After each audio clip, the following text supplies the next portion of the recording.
Grocery time. RC nga pala. Number 1 sa mini vlog. Ayan, pauwi na siya yan, syempre. Galing Pacific kanina yan. Ayan, pagod na pagod. Kita mo naman, pawis na pawis, di ba? Pataas pa yung inakit niya kanina.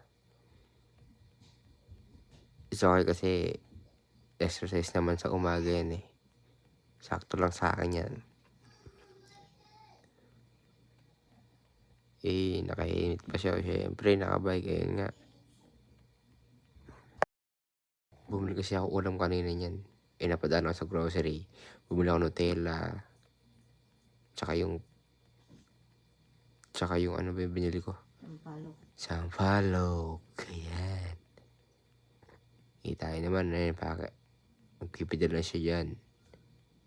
Ayan na kasi malapit na yung Papatinik mo ng sampalo ka ba nung bahay namin dyan. Guys, tikman natin Siya, kung paano binili ko. Ayan sa harap yung ano, nakasabit yung Nutella tsaka yung sampalok. Manghang na binili. Spicy nga pa rin ako akong sampalok. Nagkamali ako. Hindi dapat spicy yun eh. Ayan, malapit na ako dyan. Nibilisan yung takbo Hinit pa siya. Nakipag-unahan pa yung kose sa akin. That's it.